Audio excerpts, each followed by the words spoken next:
Sister in کے شوہر کہہ رہے ہیں کہ نیچے ایک ٹانکا اضافی لگا دیں۔ شدید درد سے تڑپتی زرداشہ کے کانوں میں جب دائی کی آواز پڑی تو اس کی آنکھ سے ایک آنسو ٹپک پڑا۔ اسے شمشیر خان سے ایسی خود غرضی کی امید نہ تھی۔ وہ ڈسچارج ہو کر حویلی گئی تو وہاں جشن کا سما تھا، کیونکہ خان حویلی کی تمام بہوؤں کی بیٹیاں ہی تھیں، جبکہ اس کے ہاں پہلوٹی کا بیٹا ہوا تھا۔ تمام رسموں سے فارغ ہو کر جب شمشیر کے کمرے میں آیا تو وہ ننھی جان کو سینے سے لگائے دودھ پلا رہی تھی۔ بولو بیگم، آج جو مانگو گی ملے گا۔ وہ اس کے قریب آ کر بولا، مجھ سے بات نہ کریں، آپ نے صرف اپنے سکون کے لیے مجھے اس قدر اذیت دی۔ اس کی آنکھوں میں شدید دکھ تھا۔ ہاں، کیونکہ میں بیٹی کی خوشی میں ایک بار پھر سہاگ رات منانا چاہتا ہوں، اس نے بے حسی سے جواب دیا۔ حویلی کا وسیع لان نرم دھوپ میں نہایا ہوا تھا۔ وہ 9 ماہ کی حاملہ اپنے گرد دوپٹہ مضبوطی سے لپیٹے سست قدموں سے چہل قدمی کر رہی تھی۔ ہر قدم کے ساتھ اس کے چہرے پر تھکن اور بے یقینی صاف جھلک رہی تھی۔ ایک ہاتھ لاشعوری طور پر اس کے پیٹ پر تھا، جیسے اپنے اندر پلتی زندگی کو تھامے ہوئے وہ چند لمحے رک کر اس نے گہری سانس لی، جیسے خود کو سنبھالنے کی کوشش کر رہی ہو۔ لیکن اچانک اس سے اپنے پیچھے کسی کی آہٹ محسوس ہوئی۔ وہ چونک کر پلٹی۔ سامنے اس کا شوہر شمشیر خان زادہ کھڑا تھا، سفید شلوار قمیض میں ملبوس۔ اس کا قد اور روب ویسا ہی سخت تھا جیسے اس کا چہرے پر اس وقت واضح غصہ دکھائی دے رہا تھا۔ وہ کچھ کہتی اس سے پہلے ہی وہ تیز قدموں سے اس کے قریب آیا اور اپنے گلے میں پڑی مردانہ چادر اتار کر ایک جھٹکے سے اس کے گرد پھیلا دی۔ پھر اس کا بازو مضبوطی سے تھام کر اس کی آنکھوں میں دیکھتے ہوئے بولا، تم پاگل ہو کیا؟ بنا پردے کے لان میں گھوم رہی ہو، وہ بھی اس حالت میں؟ تمہارا دماغ زیادہ چلنے لگا ہے کیا؟ اسے امی کہہ رہی تھی کہ عورت کو اس مہینے میں پہنچ کر صرف کمرے میں وقت گزارنا ہوتا ہے، کھلے آسمان کے نیچے نہیں، اور تم درختوں کے درمیان ایسے چل رہی ہو جیسے تم بالکل نارمل ہو، اور تم ایک سردار کی بیوی ہو، تم پر لازم ہے کہ تم پردہ کرو۔ ایسے کیسے تم بنا پردے کے اپنی مرضی چلا رہی ہو؟ اس کے لہجے میں جھنجھلاہٹ اور حکم دونوں شامل تھے۔ وہ اس کی گرفت سے اپنا بازو چھڑانے کی کوشش کرتے ہوئے بولی، کیا بدتمیزی ہے؟ یہ کہیں کہ آپ غصہ کرنا شروع کر دیتے ہیں۔ کبھی انسان کی حالت بھی دیکھ لیا کریں۔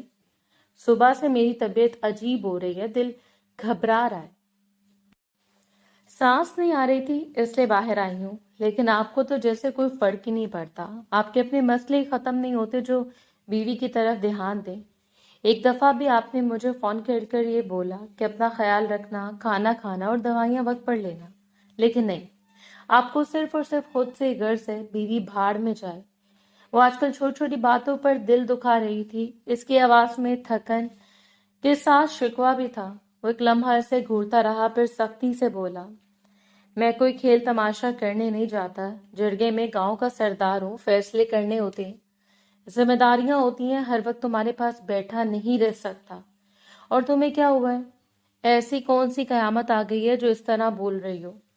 ہر وقت تمہارے پاس ہوتا ہوں، 2 ملازمہ تمہارے گرد چھوڑ رکھی ہیں، ذرا بھی تمہیں تکلیف ہو فوراً مجھے اطلاع پہنچائی جاتی ہے۔ تم یہاں جو اکیلی گھوم رہی ہو، اس بات کی اطلاع بھی مجھے ملی ہے، لیکن تمہیں میری محبت نظر کہاں آتی ہے؟